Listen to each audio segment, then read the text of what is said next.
How many times have you heard the phrase, it's that time of year, spooky season, or Halloween is just days away? Well, I think we've said it here on the 208 multiple times, but did you know that Boise is considered the spookiest city in Idaho? Well, that's according to Vivinit.com. Whatever that is. So clearly it holds a lot of weight, but we'll take it.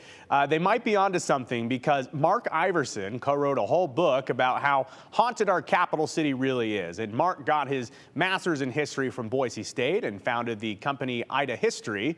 So he knows a few things about Idaho history. And Mark and Jeff Wade recently came out with the book Haunted Boise, and it recounts multiple ghoulish tales that many of you might know, but they also set the record straight. And we wanted to hear the best haunted history stories. So starting today, we're going to take you on a journey to 4 different paranormal paradises to find out from Mark if they really are haunted.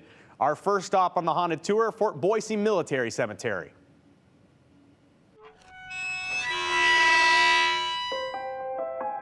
It's kind of an eerie spot.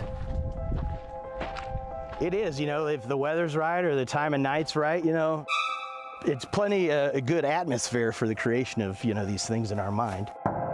We are at the Fort Boise Military Cemetery on Mountain Cove Road. The people here tell the story of Fort Boise, and by doing that, they tell the story of, homesteading, establishing a town, the military after the Civil War, and so there's just so many ways you can go with it. So that's really the attachment to these haunted history stories for me.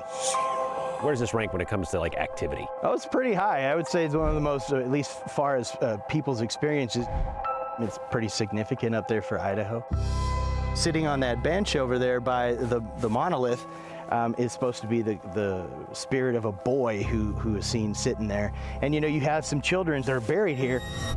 A Major Patrick Collins, who died in 1878, falling off a horse. His 4 sons died in the first weeks of January 1877 of some sort of fever, and are buried here. So that's a possible route to the child that supposedly seen on this path and that bench.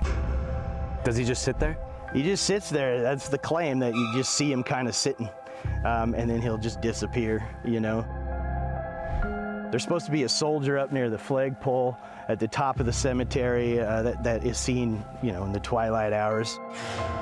Shadows darting between the tombstones, and also disembodied voices, things like that. All sorts of activity is claimed here, Sergeant Peter Vogel, which that monument is for right there, went through all those battles of the Civil War, including Antietam and Gettysburg, and he comes out here after the war, and he ends up getting shot breaking up a dispute off of 8th Street at a brothel.